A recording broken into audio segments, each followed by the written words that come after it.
pessoal, aí dentro dessas características, então, do o solo, o clima, a temperatura, a pluviosidade, a gente tem também a questão do genótipo, quem é a minha cultivar, quem é a minha planta, né? E nós temos a classificação botânica, tá?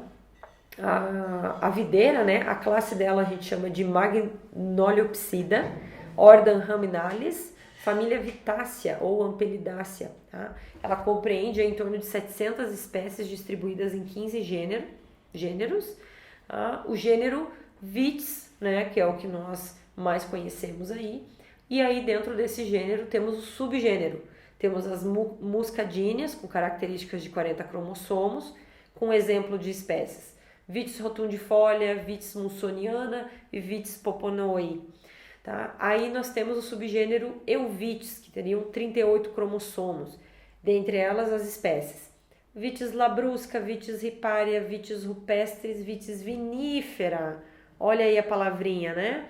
Os nossos vinhos, principalmente aí, né, os vinhos finos, tá? Então eles vêm aí do subgênero Euvitis da espécie Vitis vinifera. Temos também aí, aqui principalmente na nossa região bem característico, as nossas Vitis labruscas, tá? Quem são as labruscas? São as nossas uvas rústicas, né? A nossa uva Bordeaux ou Terci, que o pessoal chama aqui na região, a Niágara branca, a Niágara rosada, tá? São as uvas aí principalmente que o pessoal usa para o vinho colonial, por exemplo. Tá? Então, Vitis labrusca e Vitis vinifera, nós ouvimos e vemos bastante aqui na nossa região. As características das cultivares, pessoal, claro que toda videira, você bate o olho e você fala, isso é uma videira, né? Mas ela pode ter características diferentes, tipos de folha, né? O desenho da folha, a própria estrutura, se tem mais ou menos, se os entrenós são mais longos ou mais curtos. Cada cultivar também vai demonstrar isso, né? Como nós, cada um tem um jeitinho, cada um tem o cabelo de uma cor, cada um, né, tem a pele, uns são mais altos, mais baixos, e assim por diante. As videiras também vão ter essas diferenças. Mas no esqueleto geral, vamos dizer assim, uma organografia que nós chamamos, né? Então nós temos que forma a planta da videira, nós temos as raízes, ok? Que vão ter os seus pelos absorventes, né? As raízes mais fininhas principalmente que vão estar absorvendo os nutrientes, ok? O tronco, o braço, que nós chamamos, que é onde nós acabamos fazendo a condução, que é onde vão sair os ramos para a nossa produção, ok? Temos os nós e entrenós, que é bem, se você visualizando ali, né, são como se fosse um nozinho mesmo, tá bom? A folha, que vai ter os diferentes tamanhos, às vezes uma Vitis labrusca ou de uma Vitis vinifera, você vê diferença nas folhas. O cacho, tem cacho que vai ser mais solto, cacho mais compacto, bagas maiores, bagas menores, ok? E aí também uma estrutura muito interessante dentro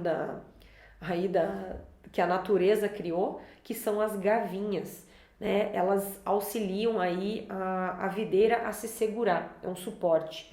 Então ela se amarra mesmo nos arames, num galho, o que tiver disponível para ela se segurar, essa gavinha ela se enrola. E é bem interessante que no final do ciclo, para vocês terem uma ideia, às vezes você não consegue, com a mão você não consegue quebrar essa gavinha, você tem que cortar com a tesoura. De tão, quando ela começa a endurecer, né, ela parece que vira um arame, é bem interessante mesmo. Tá? Então é a maneira que a planta tem de se segurar, porque a videira é uma trepadeira, né? Então ela vai precisar se segurar ali em algum momento num suporte. E aí nós temos as bagas, né? Vocês vão ver ali na lateral o engaço, então que seria o talinho, que nós chamamos de engaço, ok?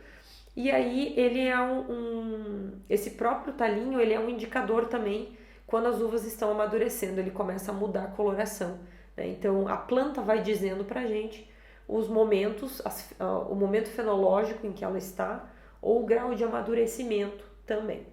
Aí nós temos ali a estrutura já dentro da baga, o pincel, né, que quando normalmente a gente às vezes vai tirar uma baguinha, né, do engaço ali, ele fica, parece que sai um negocinho junto, você olha, realmente parece um pincelzinho, né? Que é a parte aí que fica presa, né, entre a baga e o engaço. A polpa em si, né, a parte carnosa. Aí nós temos a grainha ou a semente ou o caroço. Também, gente, as sementes, né, elas dão para nós uma referência do ponto também de colheita e amadurecimento das bagas. Elas vão ficando com uma coloração mais escura perto assim que ela vai alcançando o ponto de amadurecimento. E a pele ou a casca, ou também chamada de película, né, que é aí um dos ingredientes aí para a produção principalmente do vinho tinto, daí que vai sair a tintura, né, é onde nós temos também uma alta concentração de taninos, corantes e os compostos que vão também fazer diferença lá no momento da elaboração do meu vinho. Em relação à fenologia, que seriam então as etapas de desenvolvimento dessa planta, né, durante o ciclo de vida, nós chamamos de safra, tá? E normalmente assim, pessoal, safra, quando a gente vê lá na garrafa, safra 2015, por exemplo. O 2015 quer dizer o ano em que ela foi colhida, tá? Mas o ciclo dela começou lá em 2014. Ela foi colhida em 2015 e na identificação lá na garrafa é o ano em que ela foi colhida, só para vocês terem essa referência, ok? Bom, o acompanhamento então dessa fenologia é a ferramenta que a gente utiliza então para definir a época de colheita também e do potencial vitícola daquela região, né? Então, se nós conhecermos cada fase da planta, a gente vai conseguir entender melhor como ela vai, o que ela precisa naquele momento para poder alcançar o seu potencial. Após a poda, pessoal, então o que vem primeiro? A brotação dos novos ramos, né? Então a gente vê aí as primeiras folhas aparecendo, tá? Nesse momento é importante chover para que a planta consiga se desenvolver com mais facilidade, ela consegue se alimentar mais fácil, tá? Aí depois da brotação, com o passar dos dias, a gente tem a inflorescência visível, né? O pessoal às vezes olha essa imagem e pensa que já é o cachinho, né? Mas se vocês observarem lá, ainda é só inflorescência. Depois dessa fase, a gente vai ter a floração. Olha que bonitinho, parece um monte de espetinho, né? A flor da uva não tem pétalas, aquela coisa bonita, colorida, né? A gente só vê ali as estruturas, né, que vão fazer ali o pólen, né? Que é o momento que as abelhas, o próprio vento, né, vai fazer com que ocorra a fecundação e aí sim começa a formar a minha baguinha, o meu fruto, lá o meu cachinho, tá? Então essa é a imagem que vocês vão começar a observar quando vocês forem em vinícolas e tudo mais, dependendo da época. Esse é o momento da floração. E aí em seguida, então, a floração já aparecem as baguinhas, né? Então a frutificação, que nós chamamos aí, já começa o formato das nossas bagas. No decorrer dos meses, dos dias, tá? A planta vai evoluindo, mais quente ou mais frio vai acelerar ou vai retardar seu crescimento. E aí acontece um momento, uma mudança de fenológica, né, de fase fenológica. A gente começa o verazon ou invero, tá? Ou início da maturação ou a pinta das bagas, tá? A gente vai perceber que ela era verde, né? Começa a ficar mais amareladinha, vai mudando para o rosa e vai mudando sua coloração. As uvas verdes vão ficando mais para uma coloração mais amarelada, né? Tá? As uvas tintas é mais fácil da gente perceber a coloração. E aí então, quando a gente tem uma uniformidade, que isso é uma coisa às vezes bem complicada de alcançar, às vezes nós temos bagas maduras e bagas verdes no mesmo cacho, lá no momento que chega dentro da cantina, é o momento justamente de fazer uma seleção se eu tiver esse problema lá no campo, tá bem? O ideal é, como vocês veem essa imagem aí, as bagas completamente com uma coloração escura, no exemplo dessa uva tinta, tá? E vocês podem perceber que o cacho todo, né, os mais de trás ali tem mais coloração, e se vocês perceberem tem umas baguinhas verdinhas ali, perdidas, né, bem pequenininhas.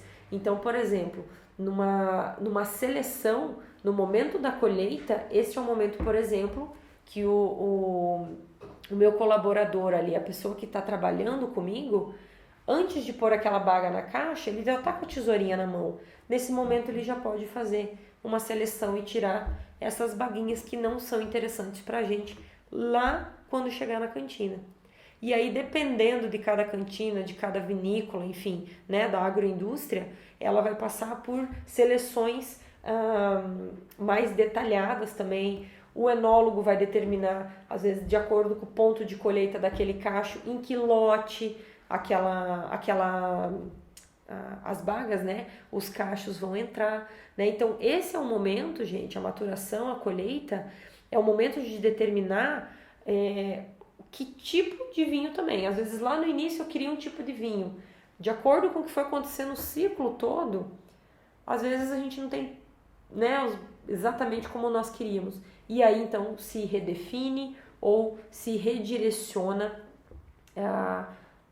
que tipo de vinho vai ser feito, se vai fazer um rosé, se vai fazer um tinto mais leve, né? Então, aí é o momento de uma segunda avaliação para daí dar continuidade nos projetos, ok?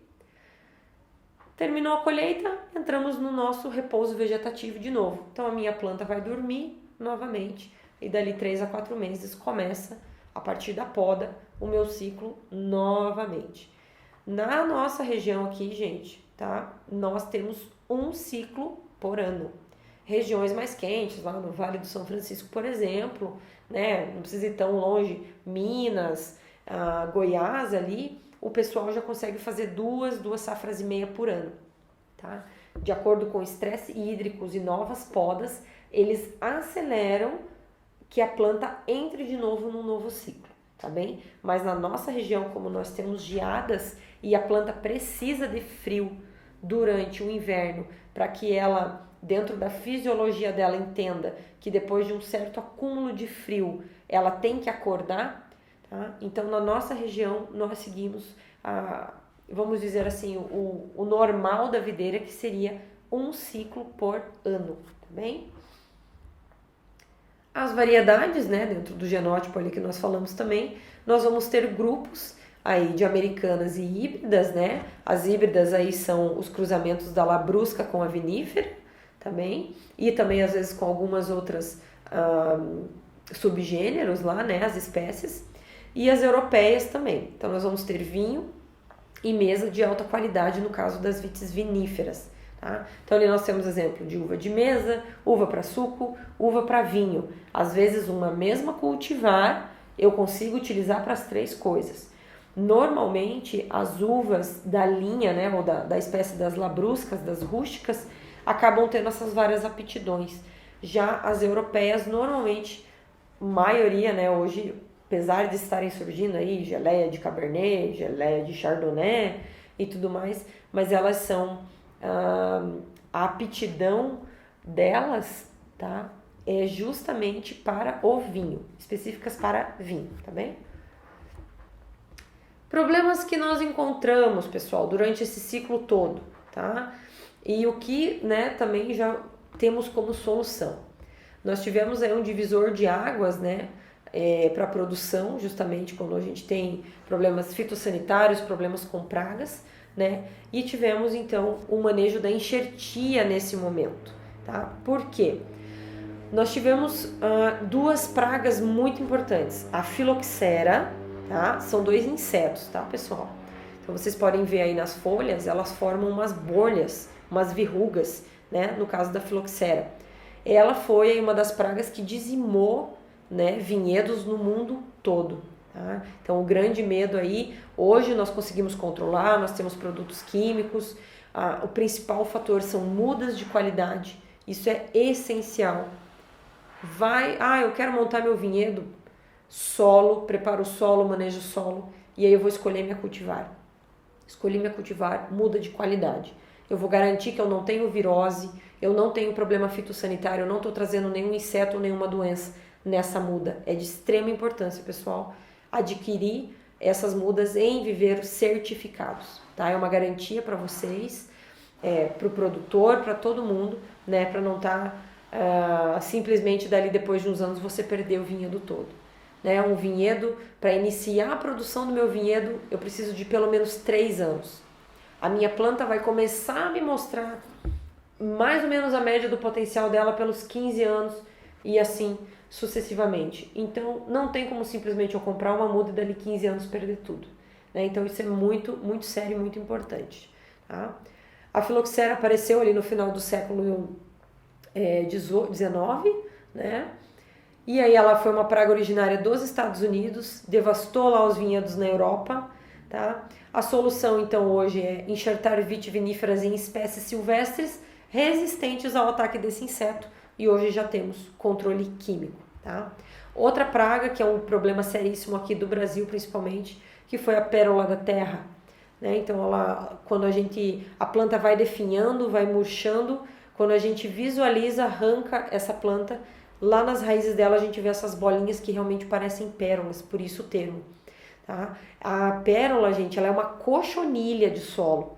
Tá? Então ela suga, seiva e libera uma toxina. E aí essa toxina vai matando aos pouquinhos a nossa videira. Hoje existe um controle químico, não é barato, tá? E também manejo de solo, como eu comentei anteriormente. Hoje a gente já tem coberturas de solo, trabalhos com palhada, matéria orgânica, que vai ajudar a gente a controlar essa pérola e fazer, na verdade, com que a planta conviva com ela. Tá? É isso que, na verdade, acaba acontecendo. Temos também a bactéria das galhas, tá? Um patógeno aí que ocorre por meio de material propagativo. Olha lá as mudas contaminadas. Tesoura de pó da água do solo, tá? Então a gente tem que tomar muito cuidado. São organismos que a gente não enxerga. Né? Então, limpeza de material de poda, de tesoura é muito importante. O controle dessas bactérias, né, as galhas, quando é identificado, arranca, né? Se possível, a gente acaba queimando essas raízes para que a gente não tenha contaminação ou deixe ficar ali no entorno, tá? Realizar rotação de culturas na área infectadas antes de plantar a videira novamente, tá? Tem isso e também a questão uma consorciação que nós chamamos com algumas plantas também, para que a videira consiga se desenvolver mesmo com a bactéria presente ali, tá bem? O porta-enxerto, gente, é uma técnica muito bacana que, na verdade, o pessoal identificou plantas que tinham resistência e, né, criaram aí essa ideia incrível, né? Se a gente for pensar, como é que a pessoa pensou num negócio desse? Emendar uma planta na outra, vamos dizer assim, tá? Então, as funções desse porta-enxerto é a resistência à praga e doença, é controlar vigor também, tá? Normalmente, com o enxerto eu reduzo o vigor da minha planta, diminui um pouco, às vezes, produtividade, mas aí eu tenho que pensar no meu objetivo final, tá? Vai ter um melhor enraizamento. Consequentemente, se eu tenho facilidade de enraizamento, se eu passar por um problema de seca, a planta consegue aguentar mais tempo. E também tolerância à acidez de solo, resistência no geral, tá? Aqui, ó, pessoal, nós temos então um exemplo da enxertia, tá? Então, primeiramente, a gente vai ter o desenvolvimento de da planta resistente, que a gente chama de cavalo ou porta-enxerto. Ele vai a hora que ele tiver num desenvolvimento em torno ali, a grossura de um dedo mais ou menos, tá? Uma caneta mais grossa, um dedo. Nós vamos vai fazer um corte e daí nós vamos pegar a parte de cima que nós chamamos de copa, da cultivar que nós queremos, Chardonnay, Cabernet Franc, Viognier, enfim, tá? E aí vamos fazer o que precisa. Essas plantas precisam estar com o mesmo diâmetro de caule, tá? Então, isso também vale. Por quê? Quando eu fizer aquele corte ali, vocês estão vendo? Que é um corte que parece uma fenda, né? No porta-enxerto faz um V e no outro ao contrário para ele encaixar. Eu preciso que a casca, a bordinha, encaixe casca com casca. Por quê? Quando eu faço isso, eu tenho uma maior probabilidade de cicatrização, ok? Se eu colocar a casca na parte verde de dentro do caule, pode acontecer cicatrização, mas normalmente ela demora muito mais e a chance de não dar certo é grande. Então é casca com casca. Aí eu faço uma amarração com fita, com cera, hoje tem vários produtos que se utiliza para que ela fique firme, tá? E aí, depois de alguns dias, aquela cicatrização ocorre e aí essa cera ou a fita pode ser retirada. E aí, então, a planta vai se desenvolver, tá? Até fazer os novos manejos de poda de formação, poda de produção, que a gente vai conversar lá na frente, tá bom? Olha aí um outro exemplo, ó, né? Dá pra ver ali a fita, o corte, tem que tomar cuidado para não cortar o dedo. Tem pessoas específicas para fazer isso, profissionais especializados, tá? Ó, esse material aqui é cera, tá vendo essa coloração vermelha? Isso é cera. Ali em cima parece uma fita, mas aqui embaixo é a cera. Às vezes é amarela, verde, depende do viveiro, tá? Aquela imagem de baixo que vocês veem, aquela areia ali, por que areia? A areia acaba facilitando o enraizamento, tá? Então, o substrato ou solo que se utiliza normalmente para enraizar, ele é bem mais poroso, tá? Então, por isso que se utiliza ali. Lá embaixo, ó, vocês têm também uma máquina, né, que faz o corte ali já certinho. Nas duas, ao invés de usar um canivete, correr o risco de cortar o dedo aí. Aí foram sendo desenvolvidas ferramentas, né, para ir facilitando o manejo, para que as pessoas conseguissem fazer com mais rapidez também, multiplicar essas mudas, ok? E aí, para eu produzir um vinho, por onde eu começo? A minha implantação do vinhedo, eu preciso de um bom planejamento, tá? Tenho que ter qualidade, pensar em qualidade desde o início.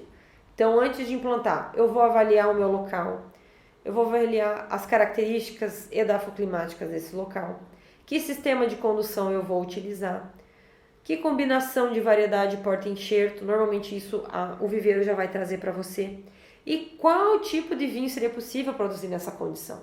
Não adianta a região que eu tenho ser potencial em vinhos espumantes, vinhos brancos e leves, e eu quero produzir vinho tinto. Você vai produzir vinho tinto?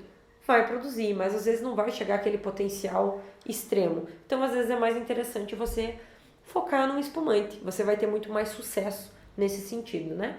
Tá? Ó, vai preparar o solo, o terreno, vai fazer calagem. Primeiro, análise de solo, para daí fazer calagem, adubação, tá? Vai escolher a face, às vezes, do meu terreno, onde pega mais sol, onde pega menos, se tem sombreamento, se não tem. Se eu vou ter colheita mecanizada ou manual, tá?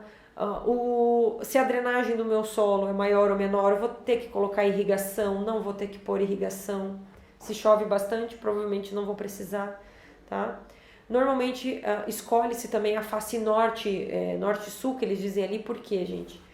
O sol nasce leste, oeste. Então, de um lado eu pego o sol, né? De um lado do vinhedo e de tarde pega do outro lado. Por isso essa face norte-sul. Às vezes não dá para fazer dessa forma, né? Não tem como você pegar seu terreno e mudar de ângulo, né? Mas quando você tem a possibilidade de escolher um terreno, essa é uma coisa que você pode avaliar, ok? Qualidade da muda que eu falei para vocês, essencial. Enraizamento, quando você pega uma muda e você vê muito enraizamento, isso é muito bom. Quer dizer que ela se desenvolveu bem naquele primeiro momento, tá? Se a cicatrização ali do corte está bem feita, se ela já tem folhas, se essas folhas estão saudáveis. Se eu for no viveiro pegar uma muda cheia de mancha, cheia de coisas estranhas, opa, já tem algo errado ali, tá? Então tudo isso eu tenho que observar a qualidade desde o início, ok? A altitude, né? Quanto mais alto, normalmente mais frio, normalmente eu tenho uma inversão, né? Inversão térmica, né? Que a gente chama, amplitude térmica, perdão. Tá? Então eu tenho calor durante o dia e à noite faz mais frio, ok? O que isso quer dizer? Então o calor durante o dia ajuda a uva a amadurecer corretamente, homogeneadamente, tá? Enquanto o frio de noite vai fazer com que ela descanse, mas também quando ameniza essa temperatura, na fisiologia da planta eu tenho uma produção, né? Entram outros fatores ali fisiológicos que vão proporcionar uma maior acidez e frescor, por exemplo, tá? Além, claro, da qualidade aromática, né? Na concentração de cor e estrutura do vinho que vai resultar, tá, pessoal? Então, todos esses fatores a gente pensa antes de pôr no vinhedo, tá? Antes de implantar o meu vinhedo. Então não é simplesmente, plantei a uva lá e pronto. A gente sempre tem que ter um objetivo. Se a gente já souber no início qual é o nosso objetivo final, a gente consegue planejar. Planejando não que não vai acontecer problemas no meio do caminho, né? Sempre acontece. Mas a gente consegue ter pelo menos uma noção maior e se preparar melhor para as coisas que podem acontecer nesse meio tempo, tá ok? Bom, pessoal, então a aula de hoje, né, a nossa primeira aula de viticultura, nós finalizamos aqui. Na próxima aula já vamos dar continuidade no tema de sistemas de condução, tá bom? Que vocês tiverem de dúvidas, né, aí vocês podem estar enviando para a gente vai estar retornando para vocês da maneira mais rápida possível aí com os esclarecimentos. Eu espero vocês na próxima aula.